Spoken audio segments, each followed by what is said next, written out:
Rudolf Schenker heard it, loved it, and was talking to Michael, and he goes, be a good idea if you contact this singer.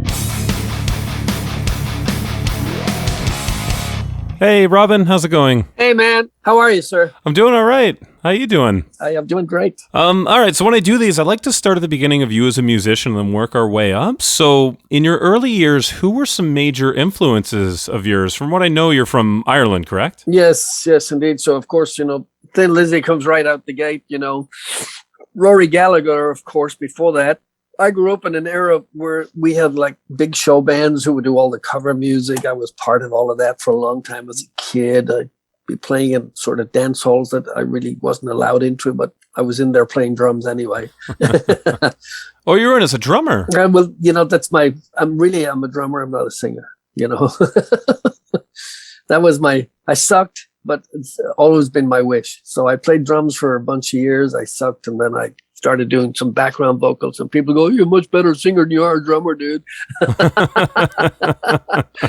So, blah, you take what you get, right? Oh, that's great. So the first thing I'm aware of you doing is Grand Prix. How did you come to join the band? Like, were you living in England when you joined? Yes, I lived in London for about 15 years, and I was doing the pub circuit with some local sort of band. And the bass player and the guitar player from Grand Prix suddenly arrived at this pub one day and says, "Hey, dude, you want to sing like real material, like original stuff?" And so we cut a demo under the name of Raw Deal. And just as we had cut that and were sort of hawking it around the place, the whole punk explosion broke out. And so that was the end of that little scenario. And a couple of years later, I get a call because we'd always stayed in touch. The band that became Grand Prix was now called Paris, and we're with RCA Records. And they, said, "Hey, dude, we're recording. You want to come down to the studio and hang?" And so I did. And when I was there, I said, "Where's Bernie?" Bernie Shaw, who actually Uriah Heep now for 20 years or whatever. "Oh, Bernie's gone back to Canada. Can you lay down some guide vocals?" And I went, "Huh? What's going on here?" Right? So Bernie was already out, and they invited me in, and the band changed the name to Grand Prix. We moved from RCA Records over to Chrysalis Records, did a couple of albums there. And funny how the world turns, because, with the demise Prix in 83, 84, the keyboard player, then Phil Lanson goes on to join Uriah Heep, and the former Grand Prix becomes Uriah Heep's new singer, and everybody lives happily ever after. It's so funny, and it's in doing these interviews, I've come to learn just how incestuous so many scenes were, and how, oh, well, this guy, well, let's add your guy too to your band, and oh, let's do this, and it's crazy how those little connections pick up years later. No, it is, and during one of the Grand Prix shows in London, Michael Schenker showed up with the late and great Cozy Powell, who was playing drums with him for the time, Chris Glenn on bass, and I think Andy Nye, who ended up doing a whole Faith record for George Michael's. So they were in the audience, and then I get a call the next day to go join Michael Schenker, and I went, "I can't do that because I'm going out with the opening act for Sammy Hagar's Standing Hampton." And of course, I got some really bad press because, this young Irish upstart just refused to join Michael Schenker. And then, of course, 3 or 4 years later, I end up joining Michael Schenker. So, yeah, it is funny how it all it comes back around. Oh, that's crazy. Now, tell me about this record. A record I've long loved by Grand Prix is the Samurai album. And you guys worked with John Eden, who's done Status Quo and a million people. How was it working with him? And tell me about that record compared to the first that you did with Grand Prix. I think it was just we had moved on, and the first one, I think everybody, you just grow up, and it became somewhat of a sort of a conceptual type of album. And Phil, the keyboard player, had this idea that he wanted to sort of follow the ideas of the samurai warriors and the Zero pilots, and we started to dress and put all this Japanese stuff on, and that became our look. And it was a great record. We worked with John. We actually recorded that up in Scotland in Highland Studios, right out in the Highlands. Oh, wow. And yeah, it was really awesome. John was fantastic. He did a great sound. As a follow-up to that, we actually ended up doing the Peace of Mind tour with, it was Bruce's first tour with Maiden. And we knew Bruce from his days with Samson. In fact, we used to rehearse in the studio right next to them. And we all played the well-known festival called the Red. Paul Di'Anno was still singing with, and it was because Bruce was then there with Samson. The next day, Bruce gets offered to join Maiden, and the rest of that history, we know how that went. Of course. So after Grand Prix, so you did Far Coproration. You ended up working with. Tell me about that record. I'm really curious about that one. So Grand Prix, it sort of ran its time. Directly afterwards, I got Filthy Taylor, the drummer from Motorhead. He left Motorhead. Robertson, who was formerly with Thin Lizzy and now with Motorhead, he also left Motorhead. And so I got a call from both those guys, and Glenn on bass, who was also with the Alex Harvey Band and with MSG. And they said, hey, we love your singing. You want to come down to the studio and do some writing and blah, blah, blah. Still in London, writing a whole bunch of tunes with those guys. And that took us into Frankfurt in Germany, and directly as a result of several demos that we had cut, a Bavarian heard my vocals and he invited me into his studio. We did a remake of Stairway to Heaven with Bobby Kimball, and that became Far Coproration, named after the producer who was also responsible for all of the Milli Vanilli stuff and all of the Boney M stuff. So it was like the hit factory in there. Yeah. I recorded Stairway, and he said, hey, if we needed you like a few months down the road for some TV, could you make yourself available? And I said, well, call me, and if I'm available, we'll do it. And the next thing I heard from him, we were doing a huge TV show in Berlin, and I think Kate Bush was on the show. The band Slade was on the show. A couple of punk bands was on there. Far Coproration was on there. It was the debut of the release of Stairway to Heaven. And who else was in the studio with his now his solo band, Robert Plant. Wow. So, so now we're all in this TV studio together, and I think if I remember correctly, it was a Saturday night show, a Thomas Gottschalk show, and he had 86 million viewers every Saturday night. Oh my God. And there we were with Robert Plant staring at me going, huh? You're going to play my song? I went, hot to you. Yeah. And so I have tons of photos of me and Robert together and the whole band together. And we cut Zeppelin.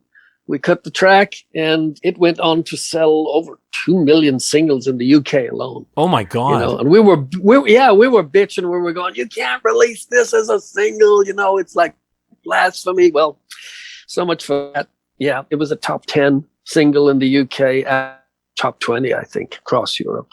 And Rudolf Schenker, fast forward. Rudolf Schenker heard it, loved it, and was talking to Michael, and he goes, be a good idea if you contact this singer. And Michael goes, well, that's the same guy that refused me 3 years ago. So I'm not sure with a huge single on the charts how he's going to feel. And so they found a weekend slot in the promotion that we were doing for all of Far Coproration stuff.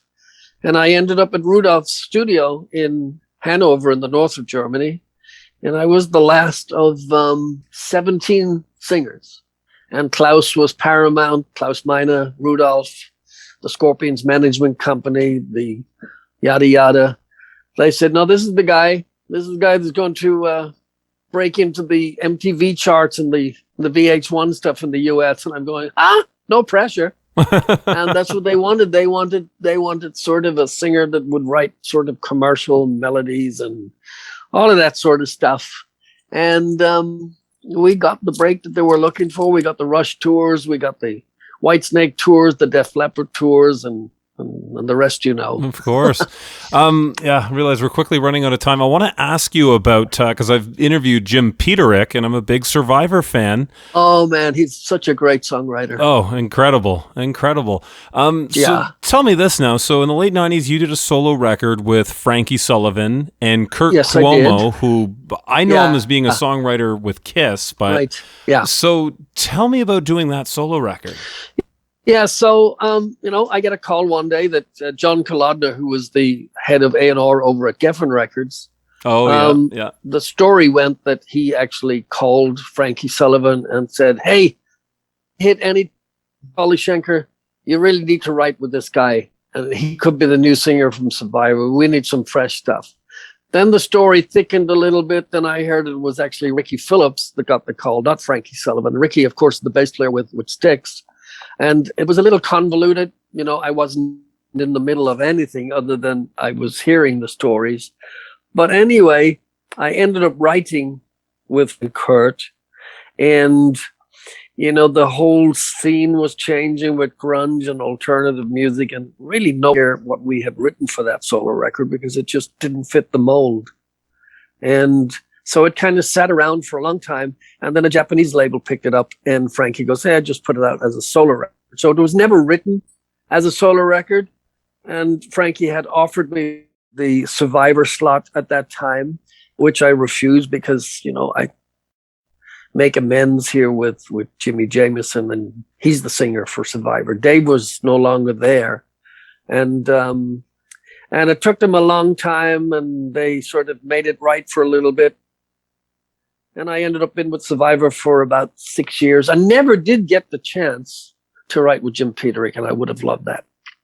I would have loved that because he's just such a good songwriter. So that was my period with Survivor. We recorded a bunch of tunes that never saw the light of day, and probably never will, but that's okay. Yeah, it was great because an amazing catalog of just great songs. Oh, yeah. That's the thing. I mean, obviously everyone knows Eye of the Tiger. You might recognize a couple others, but it's one of those bands when you actually look into them, it's like, wow, Survivor has some incredible songs. Oh, incredible. I mean, they had 9 top 10 hits. I mean, when I say top 10, I mean 1s and 2s and 3s, plus the fact when they were recording, they had written Rockin' Into the Night. The producer decided that he didn't think it fitted the record.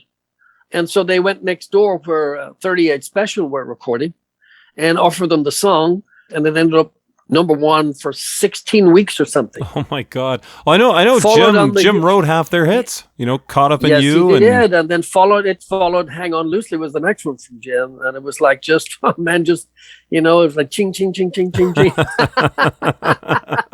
Well, it's funny you mentioned Sammy Hagar touring with him because he wrote Heavy Metal from Sammy Hagar too. Yes, of course. Yeah, we did in my Grand Prix days. We did the Standing Hampton tour with me in the UK, he was awesome then. He's awesome now. Oh yeah, I've seen him live a few times, and he just seems to be just an absolute blast. I'm sure as a person, he's mad too. He's mad. He's great. He's just great. Yeah, he's just great. He's great, and a great guitar player. Yes, of course. Great guitar. Oh, yeah. Yeah, he doesn't get enough kudos. I mean, standing next to Van Halen, it's hard to, but you can't one-upmanship there, But Sammy is an amazing guitar player.